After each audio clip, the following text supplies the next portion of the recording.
Rabbi Shlomo Brody, shalom. Thank you for having me. You're the author of Ethics of Our Fighters. That's a play on words of Ethics of Our Fathers, Pirkei Avot.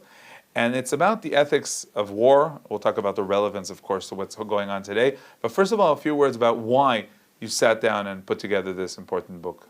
Well, there's all sorts of questions that come up in war and the dilemmas that come up. Those of us living in Israel, of course, have to grapple with this for many years.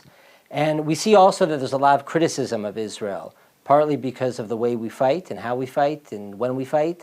But also there's this feeling that our religion, our Judaism, somehow is making us fight in ways that are unethical.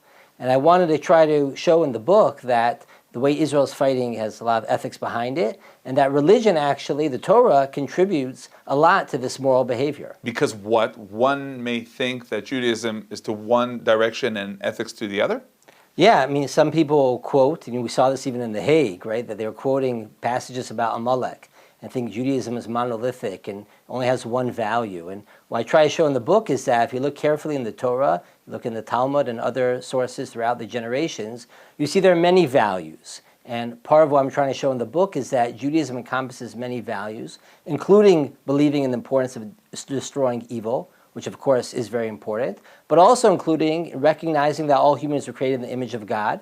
We care about the deaths of all human creatures, and we certainly don't want unnecessary deaths. And so part of the argument of the book is to say there's a balance of values that Judaism brings to this conversation that I think the IDF in practice also brings to the battlefield, and that can teach something to the world. Now, you're talking about a balance, while sometimes today people want to go only to the direction of human rights? Absolutely. You see this a lot of the NGOs and other critics of Israel. They say, what right do you have to do actions that will incidentally, as collateral damage, cause damage or kill non-combatants? And part of what I try to argue in the book is that we've always understood, in the Western world in general, but certainly in Judaism, that there are other values, including destroying evil, including self-defense, which also are brought into the conversation. Mm-hmm. And unfortunately, I think a lot of the Western criticism of Israel is based on this fact that they're just thinking about issues of human rights and not thinking also about the need to destroy evil. Now, do you feel that sometimes Israel or the IDF are influenced and sometimes Israel is too strict to the direction of human rights? There's no doubt that partly because of the issues of diplomacy and the optic effect of the CNN effect, if you will, sometimes Israel is very careful, and that's, it has a reason behind it. There's a logic to that. But what we don't want to have is a situation where we're being so careful that we overly endanger our soldiers. That was a critique that certainly came up in some of our battles in 2006, 2008, 2014, and that was a concern. So far, it seems to me in this current war, Israel is really trying to strike a balance, but when push comes to shove, erring on the side of protecting our soldiers. And I think that's very important. There's no doubt we don't want to have collateral damage. We don't want to kill random Gazans who aren't threats to us. But at the same time, we have to do everything to protect our soldiers. So you mentioned the current war. You wrote this book before this war, and it's probably very chilling even to see how relevant it is. It's very chilling. It's surreal in a lot of ways. We all here in Israel have family members and friends and neighbors who are serving. And I think that what we're seeing and we understand now is we're going to be fighting for a while. And not just in Gaza, within Lebanon and Iran. We have a lot of challenges right now. And we need to build up what I call our moral fortitude, meaning we need, besides our physical strength, but also our moral fortitude to understand why we're fighting and how we're fighting.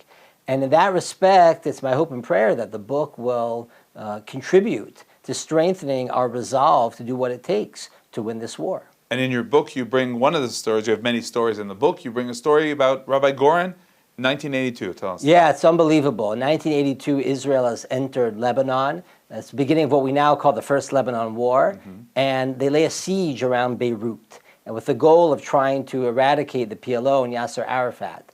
And Rabbi Shlomo Goren, who's the chief rabbi of Israel at the time, but of course has a storied military history, used to be the chief rabbi of the IDF, he publicly declares that according to halakha, according to Jewish law, we have to leave a fourth side open, as it were, of Beirut. We have to create an evacuation corridor because halacha mandates, even when we're trying to destroy our enemy, to have some mercy and to try to minimize the number of casualties.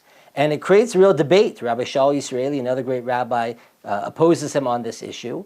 But the IDF actually did create 2 evacuation corridors, and about 100,000 people flee Beirut because of that. And later on, Rav Goren declares this is a great Kiddush Hashem, that we balanced it. And also at the time, which I don't think we'd see today, but at the time even outside observers, military historians, even a member of the International Red Cross said if you look at what Israel did versus what other nations do, Israel was tremendously praiseworthy, right, for the way we behaved in that war and accomplishing things. And as you mentioned today, you're not sure that people would be so impressed.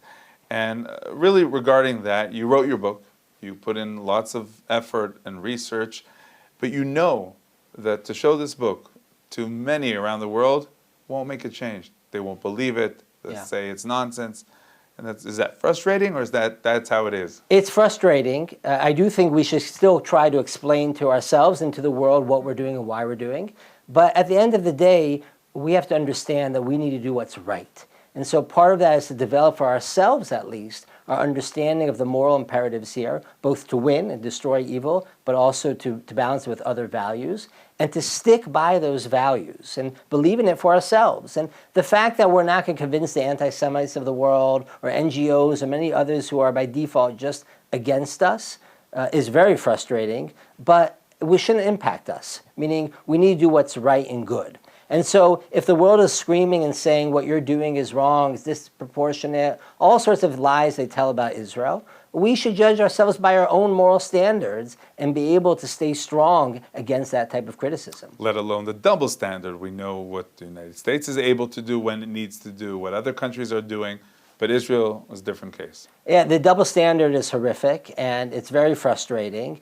And it's one of the things I even discussed that already in the 20s and 30s, when the idea of international law was emerging, there were rabbis and other thinkers who were saying, this is all going to become politicized. This isn't a great system. And that is really frustrating. But at the same time, we should still believe in our morals and stick with that. And even if you look at the documentation of the IAF fighters attacking, whenever there's children, family, they stop, they postpone the attack. We see this all the time. And the IDF is the most moral army in the world, right? I believe that's the case. And sometimes, we're making decisions with these fighter pilots where we're not hitting a legitimate military target in order to minimize collateral damage and not to kill these children. I should add, though, that there are times when we have no choice, when it's too significant of a target, or the target is too great of a threat, or there's a clear and present danger, where we need to destroy that target. And unfortunately, some non-combatants will die as collateral damage along with that. But we should also recognize responsibility for those deaths lies with Hamas. When you use your own people as human shields... And use. It's not just the fact that they're there. They actually bring them to areas that are dangerous to make sure that they're there as the human shields. And now they're doing something unprecedented. They're fighting under their people in these tunnels. I mean, it's outrageous. It's a moral outrage. And the fact that the world doesn't recognize that sometimes should be irrelevant to us. And we should understand that there are times when we have to shoot and kill their fighters. And unfortunately, other people will die along with that. But the responsibility there lies with Hamas. Okay. Rabbi Shlomo Brody, author of Ethics of Our Fighters. Thank you very much. Thanks so much.